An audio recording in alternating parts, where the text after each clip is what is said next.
قال عليه الصلاة والسلام لمعاذ، وهو صحابي جليل من صغار الصحابة، قال: يا معاذ والله إني لأحبك.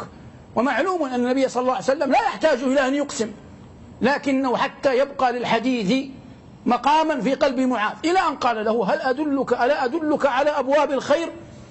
أي أن الخير لا يمكن أن يكون محصورا في شيء واحد، لأنه قلنا إنه محصور في الصدقة لضاع الفقراء، ولو قلنا إنه محصور في الصيام لضاع المرضى، لكن الله عز وجل جعله منفتحا.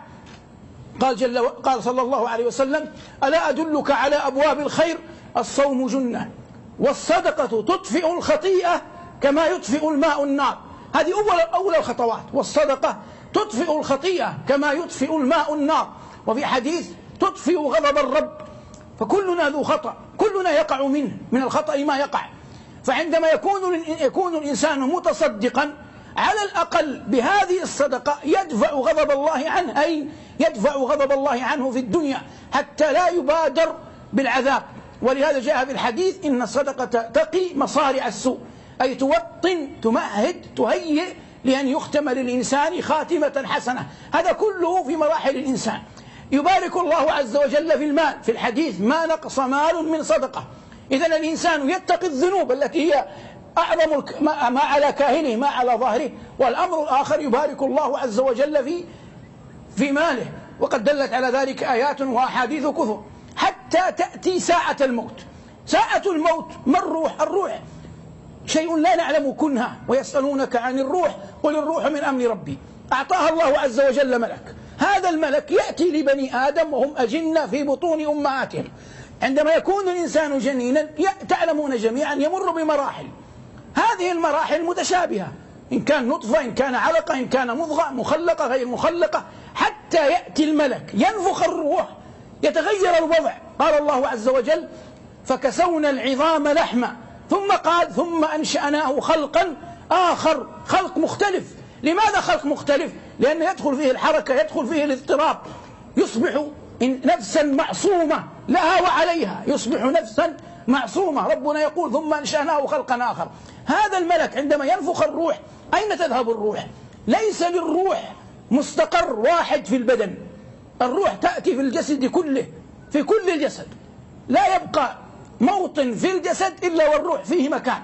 فيصبح هذه الروح مع طول الدهر أو قصيره يصبح هناك ألفة ما بين الروح والجسد، تصبح كأنها شيء واحد.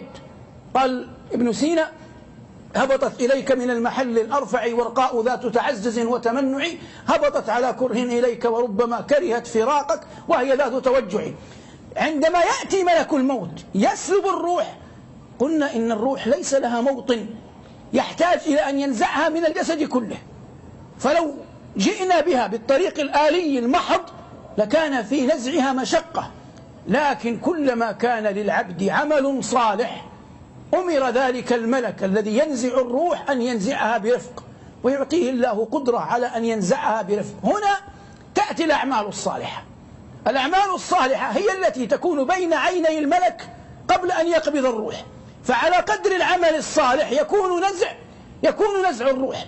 فتأتي الصدقات من أعظم القربات عند الله عز وجل: إن تبدوا الصدقات فنعما هي. ولما قيل لأبي الدرداء وهو أحد حكماء وكبار الصحابة، قيل له: فضل الصوم؟ قال: إن الصوم ذو فضل لكن ليس بذاك، يعني لا يصل إلى المحل الأرقى. فلما سئل تلا قول الله عز وجل: لن تنالوا البر حتى تنفقوا مما تحبون، لن تنالوا البر حتى تنفقوا مما تحبون. تأتي الصدقة، تأتي الصلاة من قبل، تأتي بأمور الدين، تجعل الملك يرفق بهذه الروح، إن كانت روح جسد، إن روح رجل أو روح امرأة، وهو ينزعها. ثم كل أحد أمد الله في أعمالكم على طاعته يخلى بينه وبين قبره، تحل عنه أربطة الكفن. تأتي الصدقة، قال صلى الله عليه وسلم: إن الصدقة لتذهب عن أهلها حر القبور، إن الصدقة تذهب عن أهلها حر القبور. كتب الله جل وعلا أن هذه القبور مملوءة ظلمة، هذا في الأصل على أهلها، مملوءة حر على أهلها.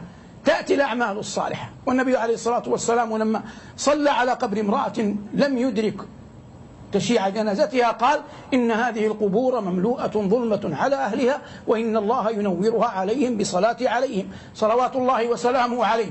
فدعاءه صلى الله عليه وسلم وصلاته ليست كصلاة ودعاء غيره. كذلك أعمال صالحة نص هو عليها وهو الصادق المصدوق: إن المؤمن يذهب عنه حر القبور صدقته. والصدقة هنا بابها مفتوح سواء كانت في الماء أو في غير الماء، لكن الآن نوصل نحن لقضية الصدقة وأثرها على العبد.